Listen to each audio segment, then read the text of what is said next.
Hello Mallards, it is Sunday. I am out with the lovely Dani and we are at Montverde, woohoo! Yay!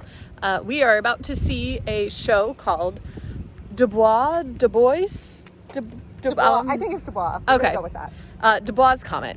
And this show is a new production for Montverde as part of their Black Box series, and it is based on a short story called The Comet by W.E.B. Du Bois. And we just listened to the short story on the drive over here, which was fun. So we've been spoiled. We will not spoil you yet, although this video will contain spoilers, so be ready for that. Yeah. But we enjoyed. I think, I liked the story. I liked the story. I want to say things, but I don't want to spoil things. Yeah, so we really enjoyed the story, and we're excited to see how they adapt it into a stage show. And we'll check in if there's an intermission, and if not, we'll check in it into a show. My video gathers too much light. Does not, hold on. We're gonna, there we go. That better matches what the world is actually like. Yeah, so this is the atmosphere. I'm pretty excited about it. I think it's gonna be fun. The show is over. It was only a 45-minute presentation, which was shorter than I had anticipated, but it was beautiful. Yes. It's not a direct adaptation, but I would say that it stays pretty faithful to the story. Pretty close. I liked the ending. There was a lot of raw truth to it. Yes, Yeah. I liked that too. I also really enjoyed the staging, so it was minimalist, and it was always meant to be minimalist, but not quite as minimalist as it ended up being. But they adapted and changed, like you always do in live theater. As a person who creates things on the fly all the time, I'm well familiar with needing to completely change things last minute.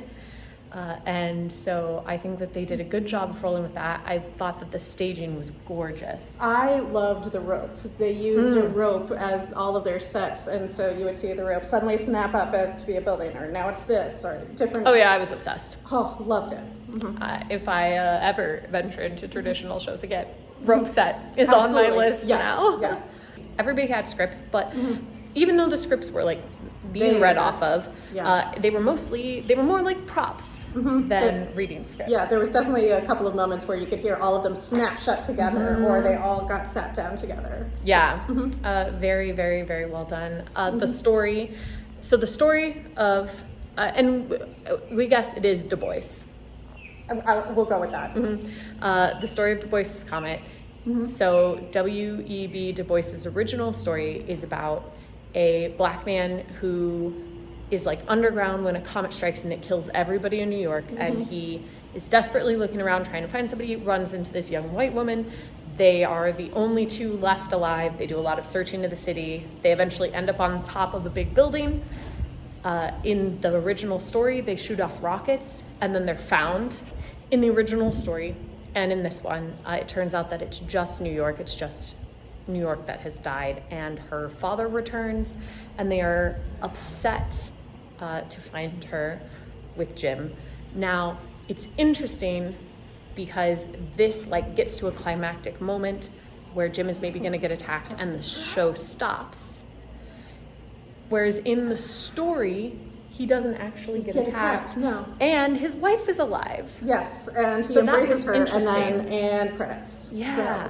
So it was really interesting to see that change had occurred. And I think I understand why it happened, and I think it was good to instead address the way that they stopped it and addressed the idea that with storytelling you can stop these things from happening, and you can change the narrative, and you can create the world that you want to see exist. And I think that is what W.E.B. Du Bois was doing, and also what they're doing in the show. I think there was also a note of it. This is a little bit of a love letter to storytelling, and the fact that the audience is there to listen, and the fact that the storytellers are putting a mirror up to the audience of art imitates life, imitates art. And so that was sort of a thematic thing here of what would you have done in that situation? You say it's easy to be better than that moment. Would you have been better? Yeah. It's just, ooh. It was so good. Yeah, It was so yeah, good. very good. Incredible performances from all of the ensemble. Elizabeth, who played Julia, Chef's Kiss. Yes. Also looked absolutely radiant in that red dress. Yes. And then Ren, who is the assistant director, along with Mr. Lee, and also played Jim, did an incredible job. Amazing. And his speech before and after, and the opportunity that we got to learn about the process for creating this was really unique. Yeah. I have been very blessed this weekend by seeing new works all weekend, and I am excited about every single one of them. And I think that the presentation that I saw of this was amazing, and that I look forward to seeing this work branch out and seeing how different theaters handle and create and expand on this particular show. I want one more note and then I'll be done, and then I'll let you wrap it up. This was my first time seeing a show at this particular venue, and I am so excited for all of the people at this show because it is an amazing opportunity. They are so incredibly talented, and I'm gonna bring Dani back. Yes, please do, because they're fantastic. Yeah, so. I'm making Montverde fans by the minutes, and I will see all of you tomorrow. Blow a kiss.